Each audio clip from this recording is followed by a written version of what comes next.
All right, so this video and the next video I'm doing because they are by far the thing I get contacted the most about. It's what I get asked in the comment section on so many different videos about. So I figured, all right, I'll go ahead and make these videos because obviously a lot of people would like to know this type of stuff. So this one, of course, is going to be trying to join special forces or special operations when you are over 30 years old, okay? I don't get too wrapped around that exact number of age, but just, you know, we would say as an older person, right? 30 is kind of arbitrary, but the difference between a 20-year-old and a 30-year-old when it comes to making it through something like the Special Forces Qualification course is actually pretty vast, okay? There are positives and negatives to both, okay? It's not just a younger is better type of situation when it comes to success in the Q course, all right? So I'm gonna talk a little bit about the positives and negatives, and then what I think if you should potentially give it a try or not. So you're 30, 32, 35. I think 40 is probably pushing it as just too old in general, right? If you look around at athletes, typically 35 is the break point for the vast majority of professional athletes, and there's some that make it further, right? But for the most part, that's when your body starts to, really break down. So let's get into it. All right, I'm gonna start with the positives first. What are the positives about being older, being 30, let's say 28, 29, 30, whatever, being older as you go to Special Forces Assessment Selection, go through the Q course, and then while you're actually in group and on a team, okay? There's actually quite a few positives to that. So the first one, and by far your biggest advantage you have over the 20-year-olds, 21-year-olds, technically be 21, is your maturity, okay?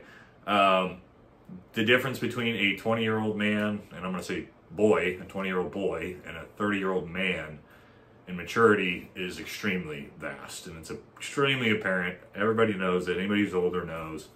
No knock on the young generation, but like me at 20, I was a total shithead, right? I had zero emotional maturity, very little maturity in general. And fortunately for me, I went through the course not older, at least it was a few years after that. So I was still pretty young, but, I wasn't 18, 19 trying to do these types of things, okay? So for you older guys, use your maturity to your advantage, all right? With that is you bring a lot of life experience and potentially extra skills to the table. This is more kind of important on an ODA, right? You may already have work experience. You may already have an education. You may already have these things that a 19, 20-year-old kid is just not going to have, right? You might already have skills that allow you to bring something to an ODA or a team, or be good at something already, be it skydiving or scuba diving, working on cars. I mean, the list goes on and on and on, right? Being good with PowerPoint because you went to college, right? Being able to help people with making con ops and op orders and all that type of stuff. So again, your life experience, whatever it may be, can be extremely beneficial to you, okay? Your strength, all right? So not to say that there aren't super strong 20-year-olds out there, but for men, we start to hit our peak strength a little bit later in life, right? You will be much stronger on average if you have lifted weights your entire life and things like that and actually stayed fit than a 20-year-old, okay? That can be very beneficial to you while we are hauling extreme amounts of weight. You're carrying a 130-pound rucksack, things like that, okay? That's going to help when you have that dense muscle fiber that you've built up over 30 years rather than maybe 3 years when you've been lifting. An 18-year-old, 19-year-old been lifting for a couple years.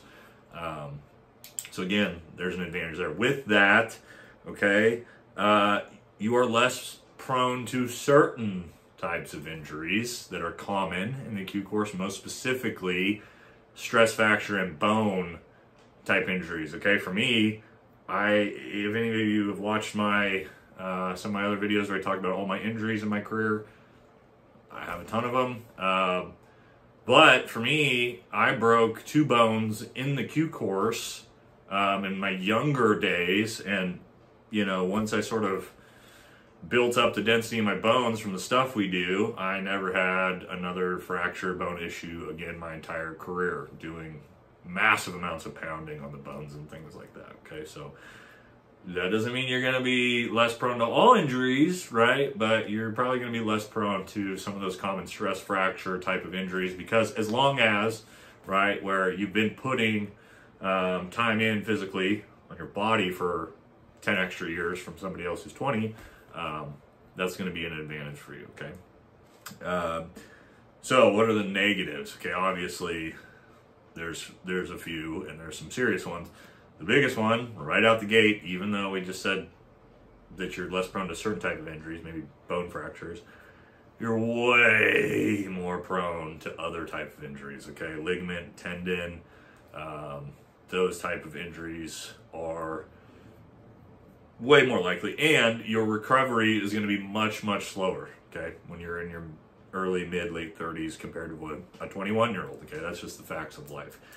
Your body will be absolutely destroyed at Special Forces assessment selection, absolutely destroyed through phases of the acute course. It's going to be a huge hindrance. You're going to recover slower than the 20-year-olds there, okay? So you're going to be broken down, you're going to be hurting, and you're going to be very prone, if you don't take care of yourself, to the type of injuries that I mentioned, okay? So for me personally, like I said, I had a couple broken bones in the early 20s, right? And then didn't have another injury until after 30, okay? And if you've heard of all my injuries, 4 knee surgeries, technically more than that. Both shoulders completely reconstructed, front to back procedures, all of those were injuries that happened post 30 years old, okay? I also didn't take the best care of my body doing the crazy stuff that we were doing until a few years later when I started breaking down so bad I had to, but yeah, that's going to be your biggest hurdle that you have to get over, is staying healthy, okay? It's look at all the professional athletes start getting injured in their, you know, early to mid 30s and their careers are over, okay? Now, you think about Special Forces assessment and selection and combat operations, things we're doing, infinitely more physically demanding than any professional sport, okay? If you get mad about that, that's fine, but no other professional athlete has to carry 130 to 150 pounds of kit and equipment on their body for 10 hours at a time. And they get to go home. They got personal trainers waiting for them and medics and all those things. You know, you go back to a fob and get ready for the next mission, okay? So no knock on the athletes or anything like that. Not saying we're more athletic or strong or anything like that, but the damage and pain and amount of wear and tear on our bodies is more than anybody else, by far, okay? Every guy I know is head to toe littered with surgeries and being rebuilt and different stuff, okay? So if you're already 30 and especially if you've already had some serious injuries, maybe ACL tears, things like that, it's going to be rough, okay? So make sure you're taking care of your body. Some other negatives. I talked about how maturity is such a huge advantage to you. However, you actually have to be mature. You have to act your age. If you're the 30-year-old who acts like an immature shithead, it's going to work even worse against you, okay? Because people are going to expect you to actually be mature and handle yourself accordingly with, you know, emotional stability and all those different things that a 21-year-old might get away a little bit more leeway with acting out or things like that, okay? So you have to actually act like an adult because you're going to be expected to be one. And more is going to be expected of you in general, especially as you get to an ODA, right? When you make mistakes, you're going to be bashed harder for it because you're older. People expect more out of you, even though you don't have any more actual experience than maybe someone 10 years younger than you in the specific role of your job. You're still going to be held to higher expectations. That's just the reality of it, okay? So that's sort of a negative if you are making mistakes. And then ultimately you just have less time left on the body to potentially be on a team, right? Your clock or your window of operable time is going to be shorter than somebody who's 21 or 22, okay? That's just the reality of it. If you're 34 years old, when you start Special Forces assessment selection, you're probably not going to be on a team until you're 36-ish, 37. You do 3 years on a team, you're in your 40s. Now, I will say, Special Forces is kind of an old man's game, okay? The average age of a Green Beret is around like 33 years old. My last team I was on before I retired, I think we had 6 guys out of the 12 over 40 years old. I was, I think, 37 at the time, and I think only like 2 or 3 guys were younger than me. So I was one of the senior guys on the team, but age-wise, right? Not necessarily. So it is, there's plenty of dudes in their 40s still on ODAs doing the same stuff we're all doing, okay? So it's 100% doable. You're just going to have some potential challenges along the way, okay? So biggest advice I can give you, take care of your body, stretch, yoga, hot yoga, all these things you might think are stupid. If you're older, I'm telling you, I do them now.